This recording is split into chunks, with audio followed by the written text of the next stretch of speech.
चाय पे जो चर्चा होती है हमारे देश, कोई समाज कोई वर्ग ऐसा नहीं होगा। आज भी हिंदुस्तान के बड़े से बड़े घराने में जाओ, अच्छा चाय पियेंगे क्या, यहीं से शुरू होता है। चाय पे चर्चा ये अपने आप में आधुनिक भारत में जो कैंपेन का एक बहुत ही अनोखा प्रयास है। झोपड़ी था, हमारा चाय का दुकान था, आप पढ़ने भी जाते थे, चाय हम घोटते थे। ये कहाँ से चाय बेचाई? ये तो खून बेचाई। देश का जो प्रधानमंत्री पद का उम्मीदवार है वो भी कभी चाय बेचता था, तो सभी देश के चाय वाले और चाय पीने वाले सब मोदी जी के साथ है। मुझे भी आज प्रसन्नता है कि अपने क्षेत्र दरभंगा में चाय की चौपाल पर बैठूंगा और लोगों से चर्चा करूंगा। चाय नहीं, जहर बेच रहे हैं। एक आरोप को आप एक एडवांटेज के हिसाब से पोर्ट्रे कर सकते हैं तो अच्छी बात है। ये चुनावी शगुफा है, इससे अतिरिक्त कुछ नहीं। देखिए सर, ये चुनावी स्टैंड है, इससे पहले जब इलेक्शन हो जाएगा उस पर कोई ध्यान नहीं देने वाला किसी को। जो अच्छा काम करेगा उसका हम सपोर्ट करेंगे, जैसे कि नरेंद्र मोदी। जो धरती से जुड़ा हुआ है वो चाय से जुड़ा हुआ है, तो चाय से जुड़ा हुआ है, देश से जुड़ा हुआ है। चाय तो एक बहाना है चर्चा करने के लिए। मोदी जी चाहे चाय पर जितनी भी चर्चा कर लें, लेकिन मोदी जी की जो सांप्रदायिक छवि है वो एज इट इज रहेगी, वो चेंज नहीं होने वाली। चाय बेचते बेचते मुझे बहुत कुछ सीखना भी मिलता था,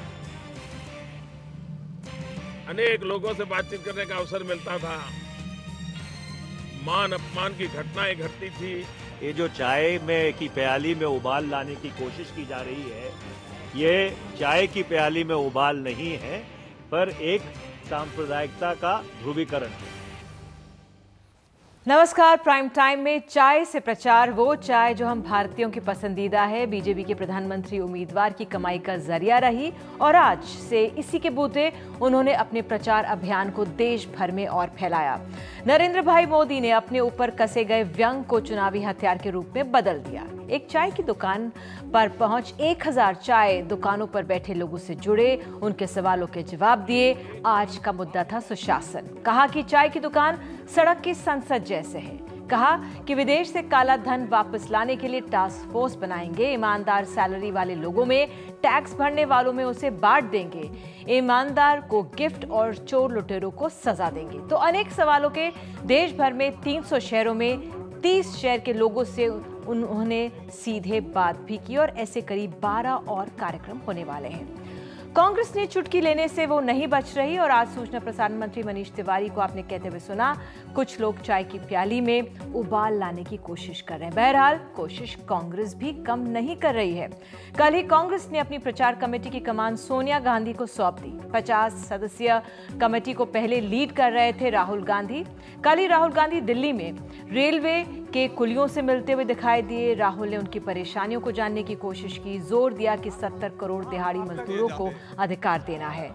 आइस एस्पिरेंट से भी मिले। इससे पहले झारखंड दौरे में वो आदिवासी महिलाओं से मिले। भोपाल में कांग्रेस के 250 नेताओं से मिले। 11 जनवरी को बेंगलुरु में देश भर से आए छात्रों से मिले। तो राहुल गांधी का जनसंपर्क अभियान जारी है और वो उसमें जुटे हुए हैं। अब दोनों दिग्गज पार्टियों की रणनीति में बदलाव लाने वाली आम आदमी पार्टी भी हाल के धरने से मिली नेगेटिव पब्लिसिटी से जूझ रही है। कल ही पार्टी ने अपने भ्रष्टाचार के मुद्दे को जोर शोर से उठाया।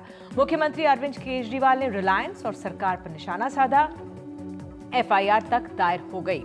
चुनावों का असर यह है कि इस बार पार्टियों की तरह फंडिंग के लिए उद्योग घरानों ने भी तैयारी कर ली है। कॉर्पोरेट अफेयर्स मिनिस्ट्री के अनुसार करीब 10 इलेक्टोरल ट्रस्ट रजिस्टर किए गए हैं, जिनमें रिलायंस, टाटा, महिंद्रा है। 5 ट्रस्ट तो पिछले 1 महीने में बने हैं। अधिकारियों के अनुसार ये ट्रस्ट नई टैक्स स्कीम के तहत बनाए जा रहे हैं, जिसके तहत राजनीतिक पार्टियों को अनुदान पर बेनिफिट मिलेगा, टैक्स बेनिफिट मिलेगा, पर जिसके लिए इलेक्टोरल ट्रस्ट शब्द जरूरी है। टाटा की प्रोग्रेसिव इलेक्टोरल ट्रस्ट, रिलायंस की पीपल्स इलेक्टोरल ट्रस्ट, भारती की सत्या इलेक्टोरल ट्रस्ट।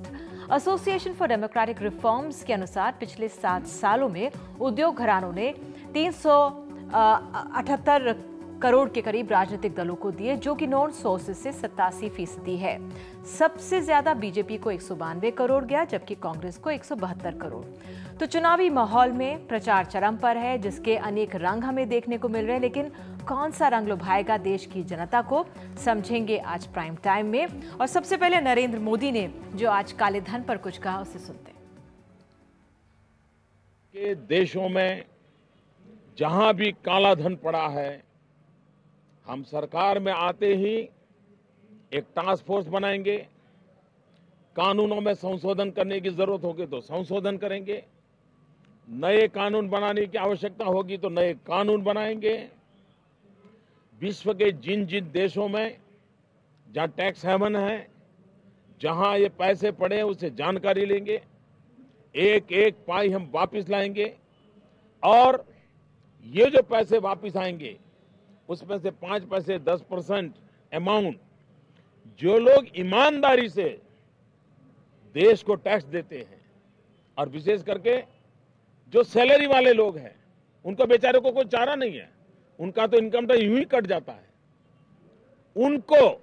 उनको गिफ्ट के रूप में उसमें से 5% 10% मैं वापस दूंगा।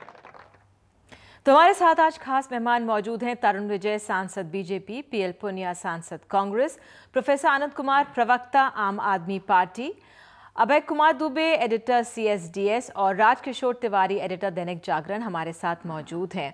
सबसे पहले मैं पीएल पुनिया के पास आऊंगी। पुनिया जी, किस तरह से देख रहे हैं नरेंद्र मोदी का जो आज का ये प्रचार था, किस तरह से कांग्रेस इसे देख रही है?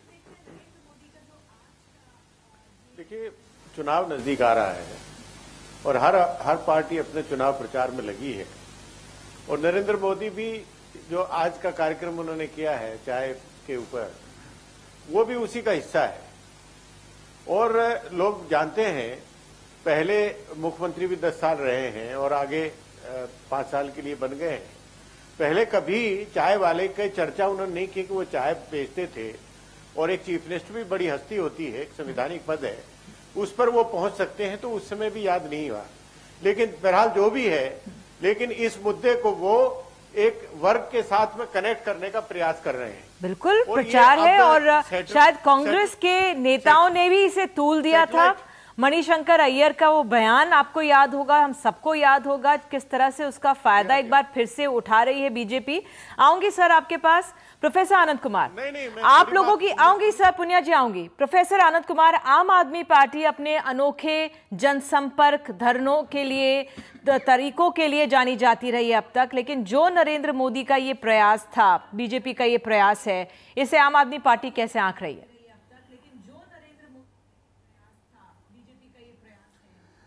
हम चुनाव के लिए और राजनीति के लिए नेताओं का जनता से जुड़ना एक अनिवार्य शर्त मानते हैं और पिछले दिनों में अगर आम आदमी पार्टी की दिल्ली में सफलता से सीख लेकर के अन्य पार्टियां जो हेलीकॉप्टर और हवाई जहाज से ही जनता को देखा करती थी और जो जितना जनता से दूर था वो उतना ही बड़ा नेता माना जाता था और मानी जाती थी, अगर वो उनका रुख बदल रहा है तो हम इसको भारतीय लोकतंत्र की विजय मानते हैं और हम मानते हैं कि अगर एक सिलसिला बदला तो लोकतंत्र का मिजाज बदलेगा और आम लोगों का महत्व बढ़ेगा। हम आशा करते हैं कि बहुत जल्दी, इन्होंने अभी चाय पिलाया, अगली बार दूध पिलाएंगे और उसके बाद कुछ खाना भी खिलाएंगे। अब दूध पिलाएंगे तो फिर सवाल आप लोग उठाएंगे पैसा कहां से आया। चलिए अब तरुण विजय के पास आते हैं। तरुण विजय, बीजेपी की तरफ से कहा जा रहा है कि यूनिक है, अनोखा है, कि ये पैसा कहां से आया? जी,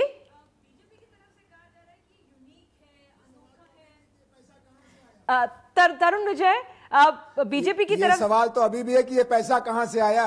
लोकल फंडिंग, लोगों के मुझे कहा यह जा रहा है कि जो लोकल लोग हैं उन्होंने फंडिंग की। तरुण विजय, आप ही जवाब दे दीजिए, चाय के लिए इतना पैसा कहां से आया? 1000 टी स्टॉल्स में एक जगह अगर 250 कप भी बटे होंगे, कैसे, कहां से फंडिंग कैसे हुई इसकी? मुझे बहुत दुख है कि बजाय इसके कि एक अच्छी शुरुआत जो लोकतंत्र में हुई है उसकी तारीफ की जाती, इसको सवाल के घेरे में डाला जा रहा है।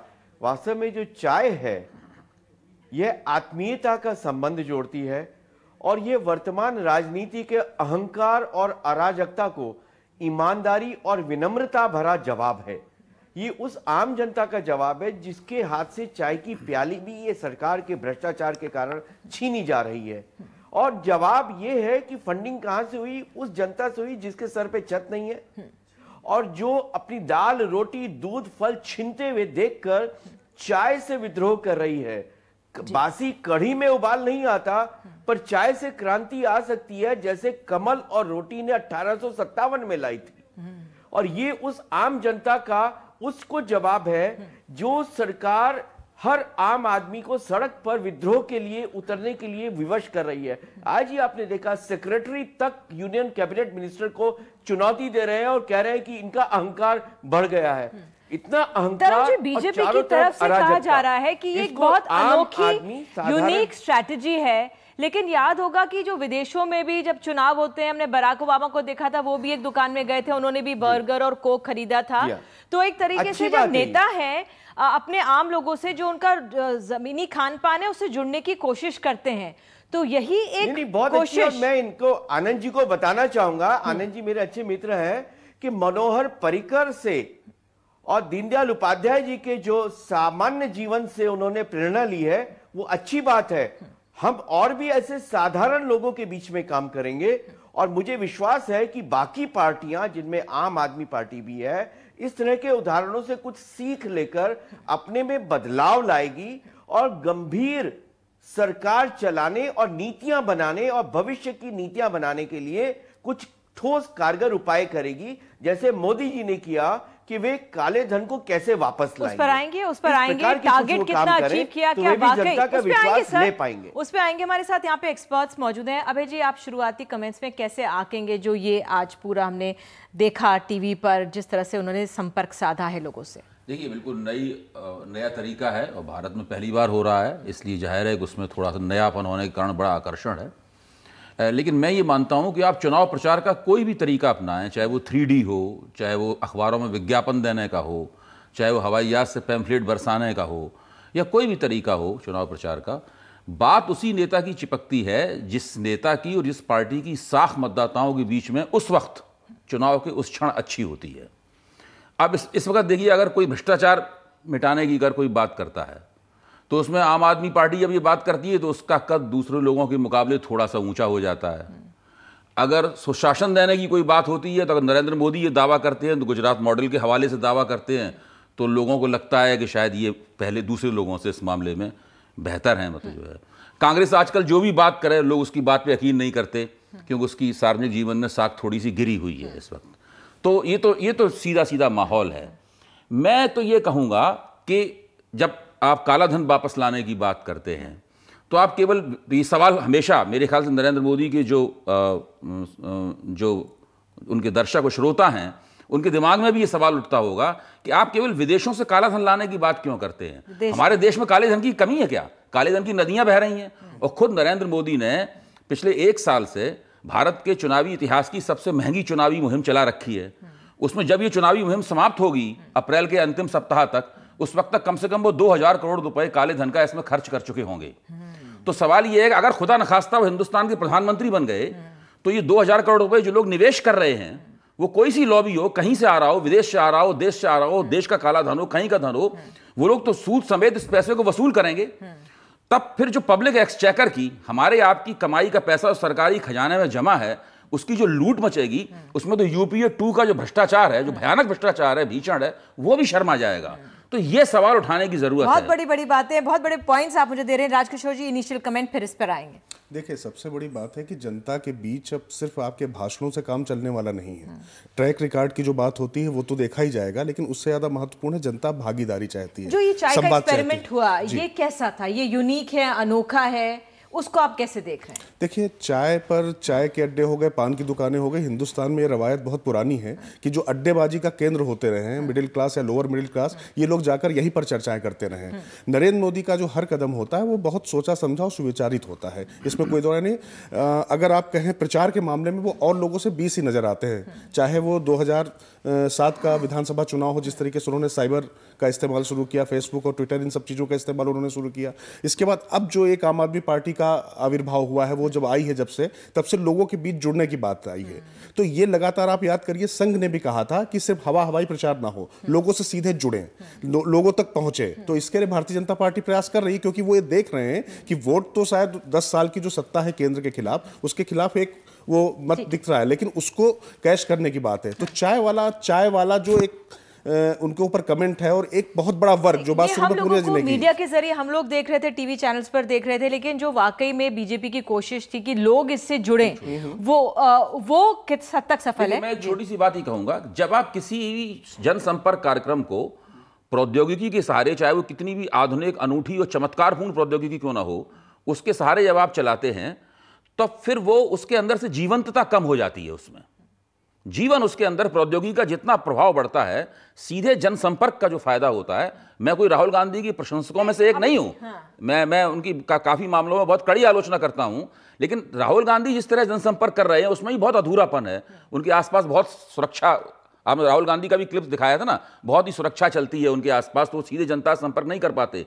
फिर भी उनका जनता से संपर्क करना अधिक मानवीय लगता है, बजाय इसके कि हमें 3D इमेज बन रही हो और उस इमेज से लोग सवाल पूछ रहे हो, उस तरीके से करें। पहली बात ये। दूसरी बात यह है कि हमेशा देखने वाली बात यह है कि जो जैसे कि राजकिशोर जी ने कहा, मैं इस बात से बिल्कुल सहमत हूं कि जो सरकार के कांग्रेस के खिलाफ नाराजगी है, उस नाराजगी का लाभ तो आपको मिल ही रहा है। और दिक्कत की बात यह है कि उस नाराजगी में हाथ बटाने, उस हिस्सा बढ़ाने वाला भी एक शक्ति आ गई है, उसकी वजह से और भी ज्यादा समस्या है।